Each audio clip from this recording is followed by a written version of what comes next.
Today we're taking a look at these NCAAB matches, which are happening on Monday, November 14, 2022, and giving you match breakdowns, betting tips and predictions in general on these games.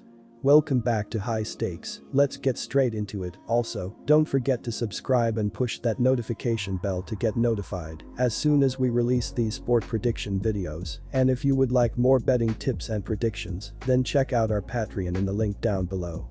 Our new Patreon is a way for us to help you improve your chances of making more money. Multiple plans are available for each and every one of you. By becoming a member of the High Stakes Patreon, you will have access to our best team picks, total picks, parlay picks and much more. Stop wasting hours of your time searching for bad betting predictions that ends up costing you a lot of time and money. Join the High Stakes Patreon now and get the best betting picks. Georgia Bulldogs vs Miami Redhawks.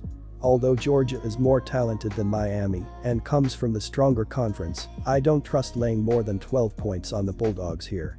Georgia only led Western Carolina by 4 points with just under 9 minutes left to go in their first game, and in the second game, they trailed Wake Forest by 19 points at the half.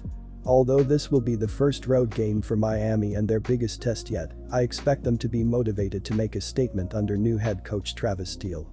Georgia wants to win this game, but I don't see them getting enough separation for a huge win. Take the Miami plus 13 points. Georgia is averaging 74.17 possessions per game, and Miami is averaging 74.5, suggesting that this could be a higher scoring affair. The over is 5-1 in the Redhawks' last 6 games, following a straight-up win of more than 20 points and 8-2 in their last 10 overall. While Georgia's offense isn't dominating the competition through its first 2 games, I see a breakout performance coming at home versus Miami. Bet the over 147.5 points on Monday. Florida vs Florida Atlantic. The Atlantic will wrap up its 2-game road trip against SEC teams on Monday night. The Owls are coming off an 80-67 loss at Ole Miss on Friday, as the Rebels took an 8-7 lead in the early going and never trailed again. Florida Atlantic was able to pull within 68-62 after an 11-5 run in the second half, but Ole Miss answered with a run to seal the deal. Sophomore center Vladislav Goldin led Florida Atlantic with a strong effort, scoring 19 points and grabbing 9 rebounds on 9 of 13 shooting from the floor. Sophomore guard Elijah Martin was also in double figures with 16 points. Florida will wrap up a 3-game homestand to open the season on Monday night. The Gators have taken care of business in their first 2 games, blowing out Stony Brook before beating Kansas State by 10 points on Friday. They were only 26.5-point favorites in their 81-45 win over Stony Brook, but they failed to cover the 20.5-point spread in their win over Kansas State.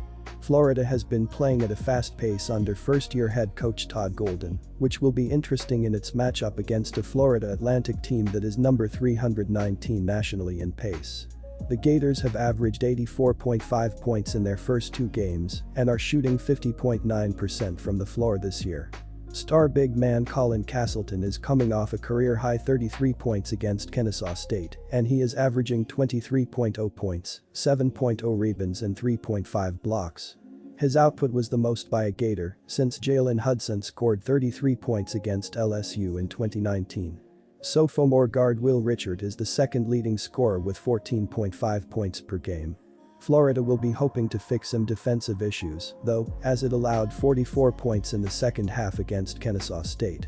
The Gators also allowed the Owls to rack up 11 offensive rebounds despite being undersized. Florida might be playing under a first-year head coach, but it has plenty of experience on its roster, so I do not mind backing the Gators early in the season. They have already proven that they can blow an opponent out as heavy favorites, and they will be motivated to put together a full 40-minute showing after letting off the gas against Kansas State. Florida Atlantic has an inexperienced roster and is not going to be comfortable playing against an up-tempo team. The Gators' pace will allow them to open up a big lead easier than a team that plays at a slow pace, making me feel better about backing them as big favorites. Between the 2 teams, 3 of the 4 games played have gone over the 144 total listed here. The only reason one of them didn't was because Florida held Lynn to just 46 points and sat their starters for much of the game. Both teams have shot very well so far, so expect that to continue, which will help us nail this over 144 points. Florida State vs Troy.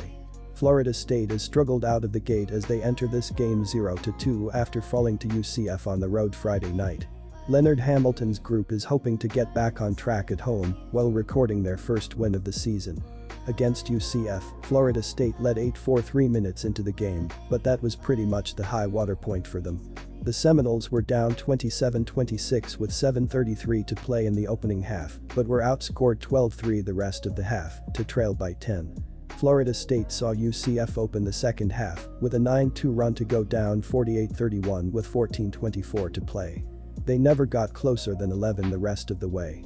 The Seminoles shot 39.3% from the field, including 6 of 19 from three-point range, and were dominated 52-22 on the glass in the game. Darren Green Jr. led Florida State with 17 points in the loss. This one is tough to figure out seeing that we're only a week into the season.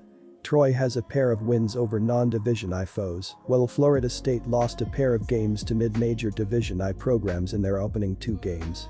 The Seminoles have had major issues on the glass, as we saw in the loss to UCF, and Hamilton is trying to figure out how to put together a rotation that is going to have success.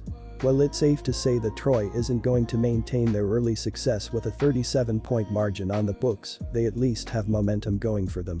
We saw Florida State already lose at home to Stetson to open the season.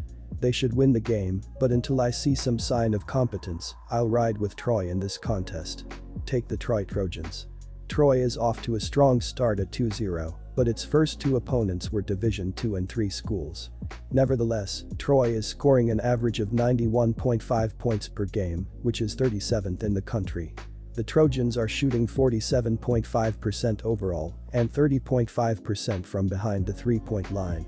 Nelson Phillips is scoring a team-best 18.5 points per game while shooting 54.2% overall and 38.5% from long range, while Duke Miles is close behind with an average of 18.0 points per game and is shooting 58.3% overall and 33.3% from long range. Miles is leading the team in assists with an average of 4.0 per game. Troy is averaging 14.0 assists, 13.5 steals and 6.0 blocked shots per contest. Florida State will attempt to slow the tempo down in this matchup, as the Seminoles know that Troy likes to run with the ball, evidenced by a scoring average of 91.5 points per game. Not taking into consideration the first 2 games of Troy's season against lesser talented opponents, the total has finished under in 4 of the Trojans' last 5. Florida State is scoring an average of only 64.0 points per game. Take under 139.5.